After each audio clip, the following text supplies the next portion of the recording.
My name is Neville Dwyer and I'm the Director of the Dorothy Wade Centre for Early Learning. And in this Talking About Practice video, we're looking at children in risk and what we like to call as being adventurous.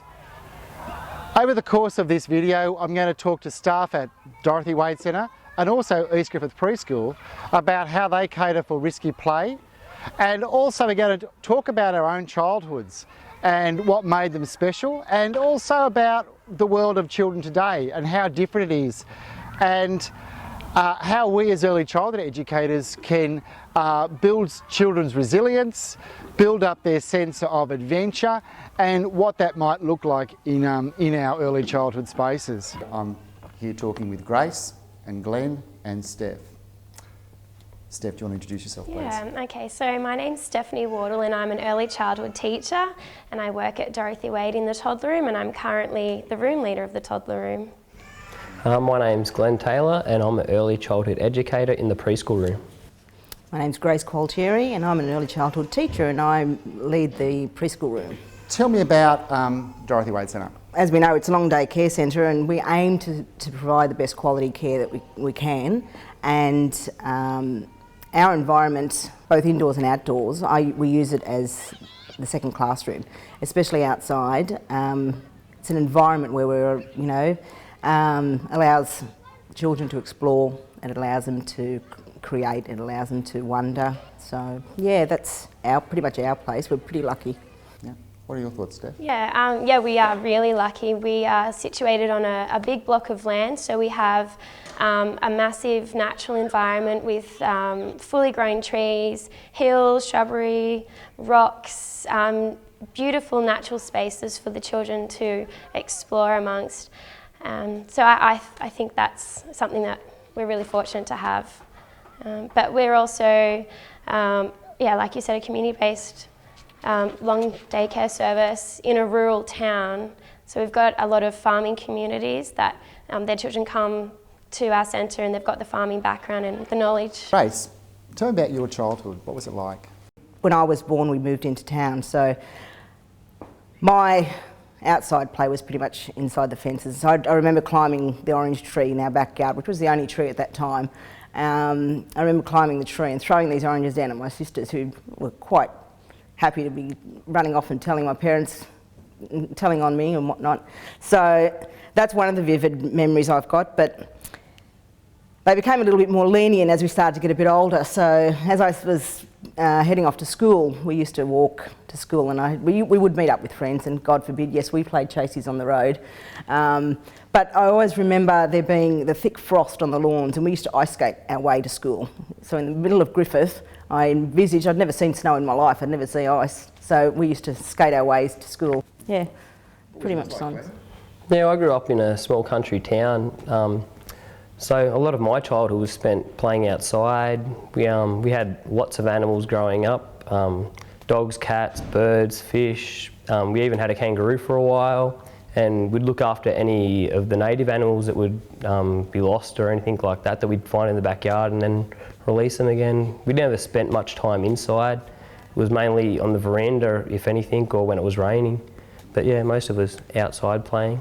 Yeah. Steph, what was your childhood like? Yeah, I spent a lot of my childhood outdoors as well, and generally we would hang out with our neighbours.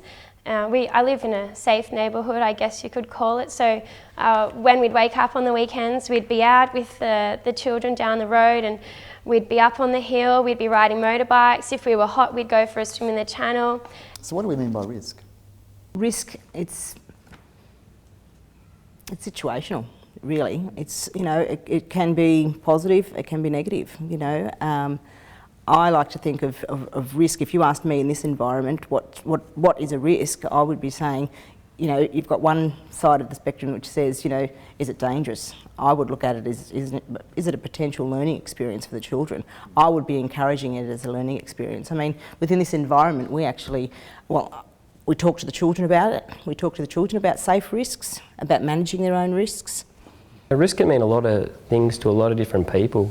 And yeah, society seems to look down on risk as a negative or a hazard or a danger, and it's something that needs to be dealt with or fixed or rectified. So yeah, it can be viewed two different ways depending on how you're looking at it. So what does the early years learning framework say around risk taking? Yeah, okay, so the early years learning framework, they encourage educators to set up experiences and interact with children and encourage risk taking, because it can be great for the children's development. They can learn how to be more resilient, face fears, build their self-esteem and confidence, and learn how to overcome challenges and problem solve, which are very good qualities that you need, you know, throughout your entire life. And if you can develop those skills at a very young age, it's essential. So what would be, in our situation here, what are things that would happen around risk assessing here in this space? Well, daily we do a safety check every morning and afternoon, where we check the boundaries, we check for unsafe equipment. It happens all through the day, really. We've got tyres out there, you know, creepy crawlies can grow in there, so they're all managed and cleaned out and tidied. So with the children, how do we give the children the skills around being able to assess and manage a risk? Steph? So when we're setting up activities that, I guess, provide children with an opportunity to engage in risk-taking behaviour, or we outline how we should use that. So for tools or things like that, just to show them how we use it effectively and safely to minimise the risk. So it's a managed risk. So just on that one, Yeah. Glenn, today you were with the kids with the hammers and the saws at the woodwork bench. Now we haven't had the woodwork bench out for a while. So what happened around that process? Well, first we had a discussion with the children about what we were actually going to do and what things we might actually need. So the children bring up that we're going to need a hammer and a saw and nails.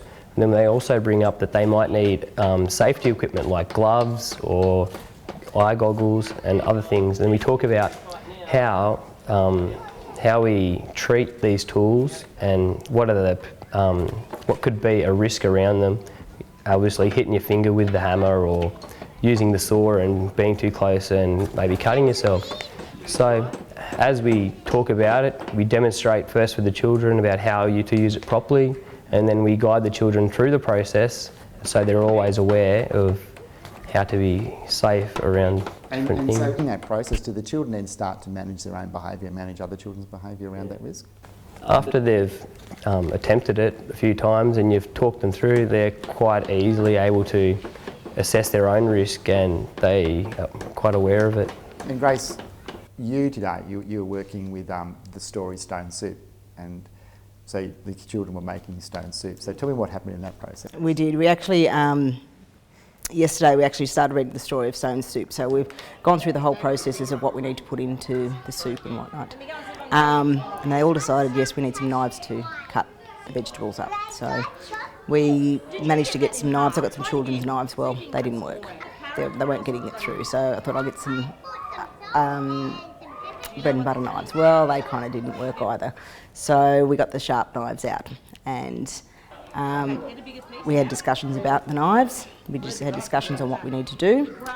I did a demonstration, and I actually spoke with the children about how to hold the knife and what to do.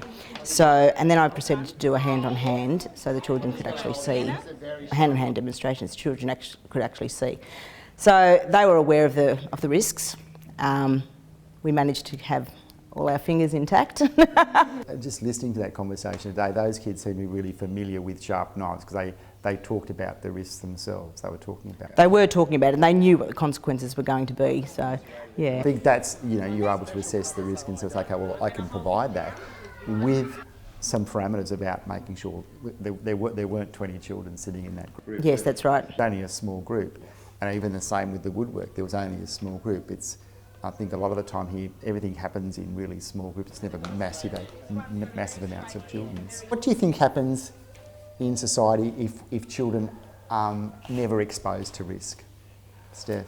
Yeah, I think there's a lot of negative factors. That children who aren't exposed to risk, I think, may not have the skills or the knowledge to understand how to cope with challenges in life. They may be, won't be able to cope with failure. There'll be a lack of self-esteem and confidence as well. I feel that you need to live life to really understand you need to live it firsthand, not just hear about how you should live it and hear about how you should do things. You need to actually do it yourself physically so you can, train your brain to understand how to cope with things. So live and learn, basically. Learn from your mistakes. If you stuff up, then okay, have another go. And I think that providing risks allow you to develop that sense. But also, adults' attitudes towards it, pretty much. So how many times do we hear, don't do that, or don't climb there, or don't do this? You can always, it just prevents the children from giving it a go, from trying, from, attempting something, or, they might be a little bit hesitant. So I just think if we can show them, that it's okay to do that and encourage them, I believe, that they might be able to, it'll build these little blocks so when they, it builds their resilience up, these little blocks that just keep adding and adding and adding that they'll be able to use later on in life, yeah. Tell me about this play space here. What's, we've talked a bit about at the start that it's big. So what are the other things that it actually has that have built-in risk in them? So we've got lots of fully grown trees, so that means there's lots of trees for them to climb up with stable branches. Don't get me wrong, there are some weak branches as well, but generally once the kids had a turn at climbing a tree, they can work out what's stable and what's not. So we're lucky in that sense. We've got lots of branches for the kids to swing on and trees to climb. We've got lots of dirt, we've got vegetable gardens, the kids are always getting their hands dirty. We've got lots of bugs and critters that live under rocks, and we've got birds, and we had chickens. What else have we got? We've got a large play oval where the children are able to just run and just play, have the grass under their feet. We got rocks. We got rocks, so they can move rocks. It just gives them the opportunity. We're quite happy. We get ourselves involved in the whole process. What's underneath that rock? Half the time, I can't move these rocks, but they're moving the rocks. That's right, and I guess we have a lot of unstable surfaces and inclines, we've got hills, so kids are given the opportunity to, test out their balancing skills or try and work out, see if their body can handle the inclines or how their body can effectively climb up that incline. Tell me about the baby space, the baby playground. What are the things around that are very different? Well, there's lots of different levels there. You've got your sand pit areas, you've got different textures, you've got different levels for them to climb up on. They can explore, there's heaps, we've got the dry riverbed that they can just walk through there, and it's just it's very challenging. Yeah. And there's so much that we can draw on with them, you're allowing the babies to actually get in there, where are you going to find the babies that, can climb up and over and into a dry creek bed, Do you think adults need to be with children all the time in those spaces, in the spaces out here? No, not to the extent that you need to be holding their hand and standing right behind them. I think that they need to themselves experience it. They need to experience what it feels like to fall over. So for example, when the toddlers are walking through that creek bed and there's lots of rocks, and they need to work out for themselves how to judge what rock is the flattest, where can they put their feet. And we can't be there to hold their hand and guide. They need to problem solve, and they need to work out how to train their brain to overcome obstacles saying that as like well, that. In saying that as well, we need to be there to actually, well, one, obviously, to supervise safety aspects as well, but you're letting them challenge themselves, but then we can see where we can extend in the program. We can see where we can go from, in particular the insects that, Glenn was having a good old time with today.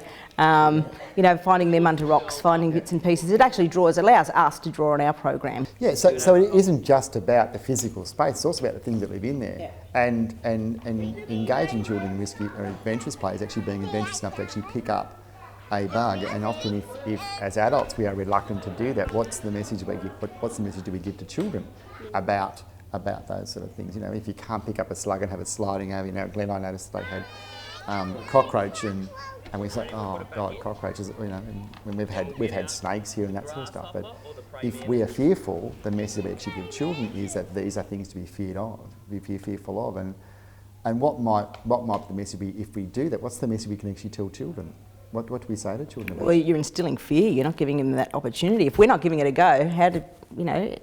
How we expect them to give it a go on their own if we don't. That's right, and I'm a classic. I'm a little bit hesitant, a little bit fearful. Not fearful as such of, you know, our good old blue-tongued lizard that emerges every now and then. Glenn kind of brings it out. But if I've actually managed to touch it myself, so I can actually show the kids, you know, the children, you know, I've managed to do this, so let's try and have a go. I mean, we don't force them by any means, and yeah, I managed to pat our little blue tongue. But I've noticed after I've caught it a few times and the children have seen it a couple of times, more of the fearful children have been able to then start patting it, and I've noticed that one of the girls is even holds it now, and that's becoming more familiar with it. In our space, do we have too many things out? What do we do around that?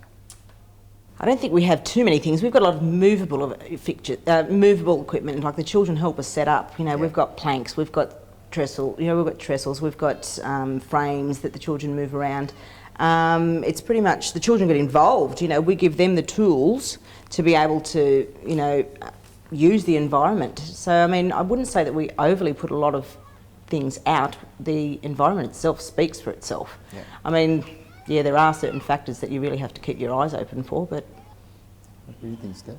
We have, lots of resources for them to extend on their own learning themselves. If they want to go to the shed, they can request that they grab something that they want that may not be set out in the playground, so they go off and grab that and extend on their own learning. So even in a smaller play space, things like movable equipment, they offer people greater choice or great opportunity to plan different play experiences, do you think? It does. It's not always the same. You know, you can actually increase some risky play if you know, according to the ability of the children. You know, so quite often you'll get one of the children say, "Can we put it up a little bit higher, a little bit higher?" Now, obviously, it's you discuss with the children, and it depends on how many children are there at the time as well. Children like change as well. Sometimes they might get bored with, you know, a fixed structure. So they like to be stimulated and they like to be challenged. So it's good to be able to change up equipment if you can. What do you think educator attitudes are to children at risk? Educators play a huge role in children's development. Children look up to adults and I guess early childhood educators if you're spending time with them. So you need to be encouraging and positive, and you need to take risks to show them that it's okay, because I'm pretty sure children will just follow suit and they'll have a go too. But if you are negative and you worry a lot about risks and you show children that you shouldn't do that, or that's scary, or you might get hurt, then that fear is going to be instilled in the child. And when that child, it comes across an obstacle like that, they're going to be frightened and they're not going to have a turn. Educators play a huge role in shaping the child's outlook on life and how they see risks. Yeah, and that's also in shaping the experience that children will have access to? Yeah. So what sort of experiences then, because that leads really well into that, would you create in this space? What sort of things are you trying to do? So we're trying to create, I guess, when we are interacting with bugs and things like that, like we've already spoken about, we're not going to show fear in touching them, and we're not going to say, ew, gross. We're going to appreciate this little bug. We're going to have a look at the texture and the colour of this bug, and we're going to encourage children to do the same and set a good example. So what other opportunities do you do? Well, I'm just thinking if we ourselves listen and we observe the children, and it comes from the children, then we know how far that we can draw or extend on, pretty much so. I suppose being adventurous and providing opportunities to explore and allow the children to challenge themselves in what's being created outside. And is that also like being adventurous as an educator team too? Because I'm going to throw something in here, which is last year around cotton. Tell me about the cotton experience, because that was educators being adventurous. Yeah, well, it all started with one child who brought some photos in, and they had actually on the weekend gone with their father out to a cotton farm. Now, this boy's father is an agronomist, so this boy obviously knew a lot about cotton because his father had, you know, filled his brain up with lots of knowledge on cotton. He came and he showed us photos, and I guess I didn't really know much about cotton either. So we did a bit of research, and I guess one of the other girls, she noticed that this boy was talking about cotton, and she thought, I better bring some cotton in too. So the next day she brought some cotton in, and in fact she brought the cotton in on a branch. And a few days later, another child who also has a cotton farm, she brought in a poster that she had made. So it had items that were made from cotton, it had cotton wool, it had the word cotton. And so anyway, we thought, hey, we have to roll with this. And I didn't really know much about cotton, and neither did the rest of us. So we did as much research as we could. We asked one of the families if we could go there for an excursion, and they said, yeah, bring the bus, come on over. So we planned an excursion to the cotton farm, and it was amazing. The kids had a ball. I think they filled every pocket they had with lots of cotton.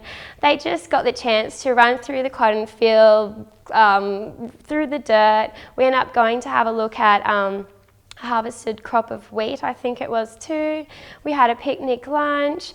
We saw some harvesters, I think they were, and some semi-trailers, tractors.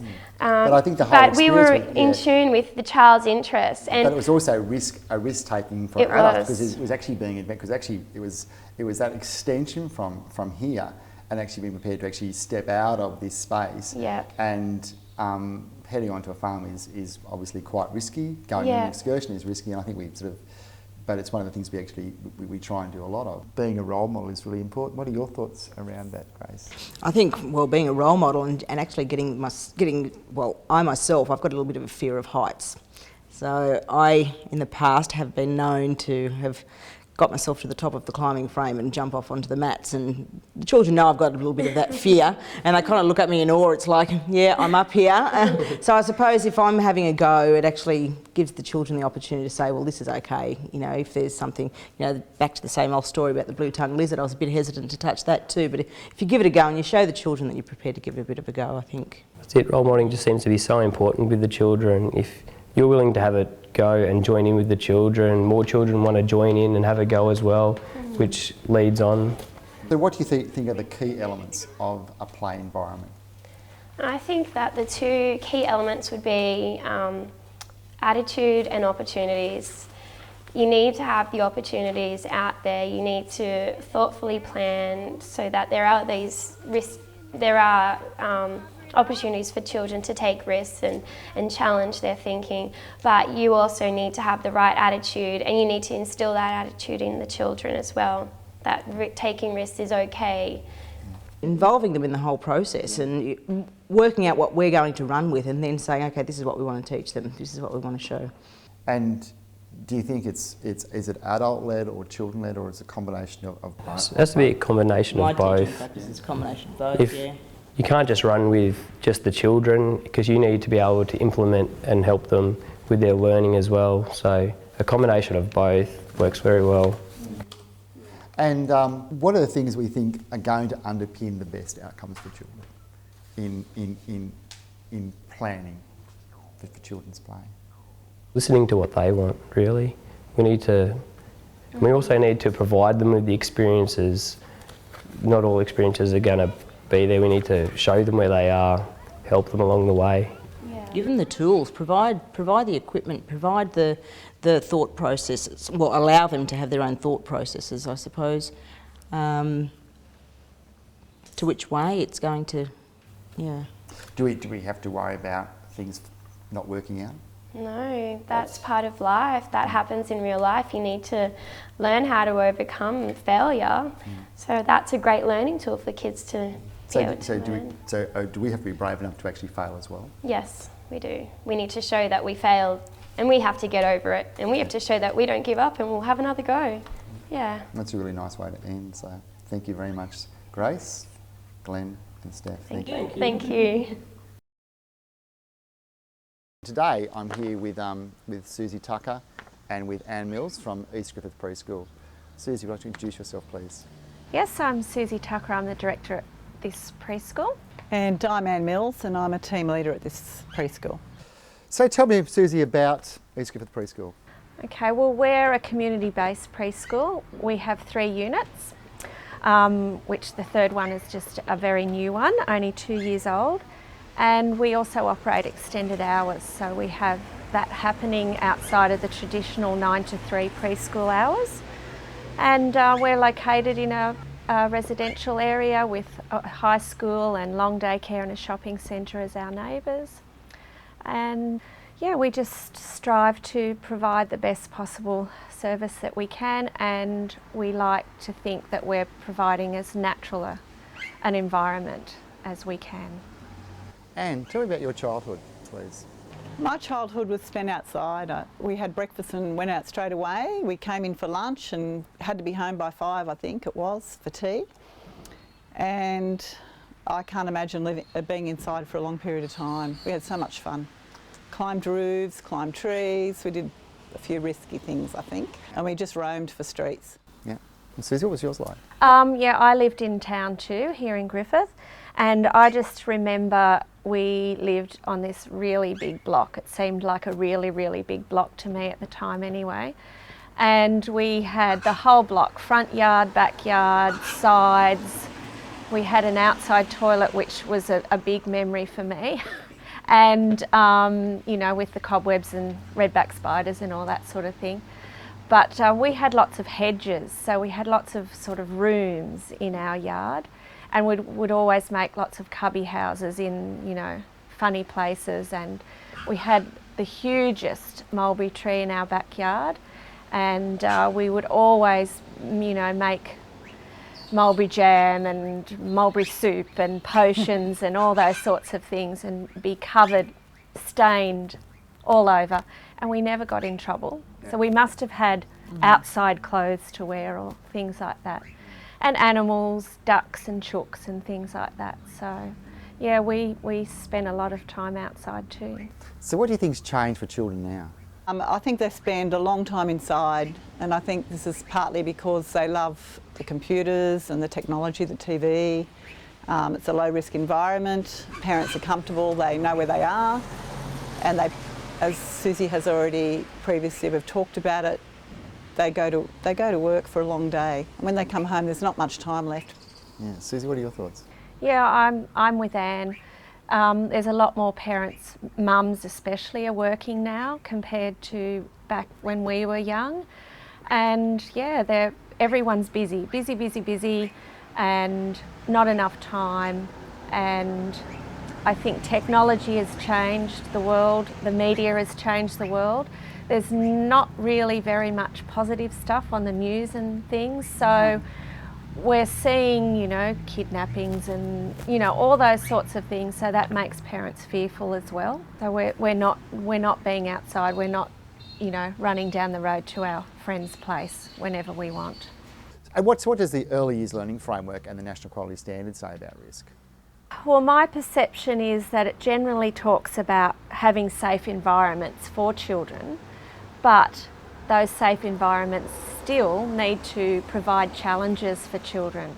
So therefore, there needs to be some risks for them so that they can question and challenge and learn skills that they will need later in life. And so how do you approach, say, risk assessment in this service? I think that firstly, everybody has to be aware of, you know, the regulations, what we have to comply with, so that we're aware of that. And we have to, of course, do all the necessary paperwork. But if we do that, and we've done that, we do our daily outdoor checks and our indoor checks and all those sorts of things. We've covered off on all those areas. We've minimised any sort of really big dangerous stuff. And so therefore then you can set about planning what else that you want to do and how you want to challenge children. Well, when we do any rules for, like, say it's a risky outdoor play, well, not even risky, just outdoor play, and we've got a set of rules, the children help us come up with these rules. So they've got a lot of input. So I think they're quite happy, and they can, you know, they get a lot of benefits out of helping us. What would you say would be the negative outcomes of having a risk-free childhood? Oh, no creativity. children that have no creativity and can't problem solve and help themselves and later in life. So what's the risk about that? Later in life, they don't have those skills and they can't apply them to other situations that they're going to be faced with. And they're going to be very reticent to try anything. And relying on other people to make decisions for them, or relying on Googling stuff. What do I do in this situation? And all those sorts of things, rather than having those skills embedded in their hearts and minds. So tell me about your play space. Okay, well, I think that we try to capture a big natural backyard. And I think being in a residential area right on the corner here, it just lends itself to being that. We can't really be anything else, and we don't want to be anything else. We're trying to combine stuff that children have at home, and also other features that they may not necessarily, have. A chance. Not all have a riverbed, in our backyards, and things like that. So, I think that's the essence. And you've been putting new stuff in here as well. We have, and I think that's just like our conversations that we have about risky play or rules or whatever the topic may be. It's just one of those things that's always changing, Always because evolving. Everyone has a different idea at different times. Different parents have different ideas and all those sorts of things. So things, evolve. It does, definitely is evolving. What do we know about children and adventurous play? Children are naturally curious.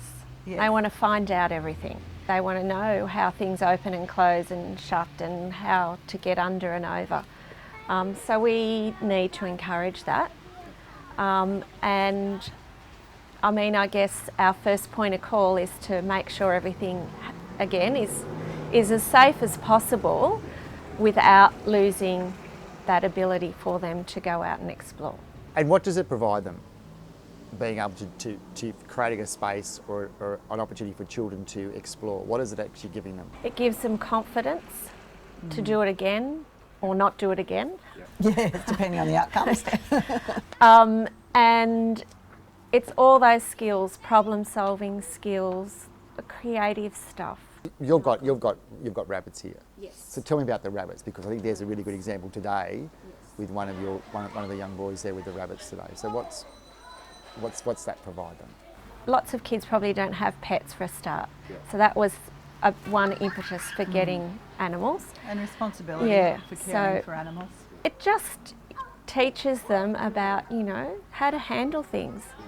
Not just the animal, but how to handle, tricky situations. Yeah, because there's a tricky situation there today when rabbit scratches. Yeah. Because some children are very confident with handling animals and others aren't, and a bit oblivious, and the rabbit sort of fell down his top and gave him a bit of a scratch. And are parents okay for children to be exposed to those sort of risks? Well, our parents have been very, very positive towards the rabbits. Our rabbit had babies, so we've had all that, little tiny babies and all those conversations. So they've been very positive. And I think sometimes it's, well, that's great because they can do that at preschool and we don't have to worry about it. But there's also parents that are thinking along those lines, but I can't really give my children that experience, and it's so great that they can do that at preschool. So you're actually providing an example, a role model to parents on how they can engage in that risky stuff as well. And sort of saying this is actually okay. Do you think? That's right, exactly. I learned the benefits outweigh the risk. So what are the psychological benefits of taking those risks for children? I think mainly their confidence. They grow in confidence, and you have to allow them to do that, not solve everything for them all the time. Definitely confidence, self-esteem. Yes. And what about the physical benefits? I think inside and out. I'm thinking more of outside as well as the rabbits. I think we're providing it's for well-being and health. Like you're providing a physical environment full of natural things they can climb, run, hide. So physically, spiritually, and environmental knowledge is really coming into it as well now. And with your team, because you've got a fairly big team of people, not everybody's on the same page at the same time. How do you manage the conversations around building in risky play with children? Okay, well that's of course always going to be tricky because not everyone will be on the same page, but you have to take that into account. I think everyone has to, first and foremost, has to take into what we have to comply with, because that's our base, and then we have to look at all the research out there, readings, all those sorts of things, what's being promoted as good practice and good for children. And then we have to work out as a team, I guess, and sometimes it's majority rules. Sometimes it's like, well, if you want to take on that project, go for it and let's see what happens. But generally, like if we make a decision, let's have a go at it. Yeah. But again, it's like everything we do here, it evolves. And we're still learning too. Yep. Same as the children. You can only trial things. So you're being a really good role model, not only for each other, but also for children, because children are going to see. Like this morning, Jodie came outside, was with the kids going on the snail hunt, and she took her shoes off and encouraged children to get outside and to actually walk through the water. Some kids had gumboots on, some kids enjoyed splashing in the puddles. And I think it's about using each educator has their own personal attributes to bring, and obviously Jodie's good at that sort of stuff and other people are good at other things. Anne's very good with animals, she's the animal guru, and Dr. Doolittle, but and other people are a bit more reticent about things like that, such as myself with animals. However, I think when it comes to the children, you've just sometimes you just have to suck it in and I can do this and it'll be okay. Yeah. But it's also showing them that it is okay if you're a little bit hesitant or a little bit scared or those sorts of things. So okay. I think that's important for children to know that you can be wary. Yeah, because I think that's often a challenge in children's services is actually people are really reticent, I'm not going to touch that bug because I don't like bugs, and so we can give that impression then that that's actually not a thing we want to touch. That's right. Because it's actually, but really you don't want children to be too scared to touch anything. No, they need encouragement. They need encouragement, and that's what role models are. Sort of if you've got a person who enjoys animals or a person who's prepared to actually go and jump off something, then it actually sort of shows. And you should be utilising everybody's strengths because everybody has different strengths. Yeah. And that's good for the children to see, different interests. So, but do we have to challenge our own fears sometimes? I think we probably do, but why can't you engage the children? There'll be a child out there who won't worry about picking up the bug. So, that's okay too. Yeah. And that's probably a really good thing, it doesn't always have to be from us. That's right. Yeah. I think it's one of the things is sometimes we think that as educators we have to do it's all about us, but it's actually really all about the kids. It is. And sometimes it's lovely to see other children show other children things, like picking up a bug, and they know so much about it, and they're actually teaching the other children. I think that's beautiful. Scaffolding between the children is happening all the time as well. What do you think parents' expectations of educators are in these spaces around risk? They expect us to keep their children safe, and so we should, because they're their children and we have a duty of care. But once again, my point of view is you look at the regs and everything that it says. You have all your I's dotted and your T's crossed. You have all your paperwork in place, and if that's done to suit your service, I think that's very important too. Then you can educate parents, and they're usually pretty happy. It's like the rabbits. They, that's something, oh great, they can do that at preschool because, we can't do it at home, and that's another opportunity that my child will have. So I think, generally speaking, parents don't really mind what goes on. As long as they know why it's going on. Yes. I think that's probably the challenge, is how do we engage parents, is engaging parents. Communication with them. Yeah, engaging parents, and also in children's learning, and how you express the reason why we're doing this sort of stuff. Thank you very much, Susie. Thank you very much, Anne. Thank you. Conversation.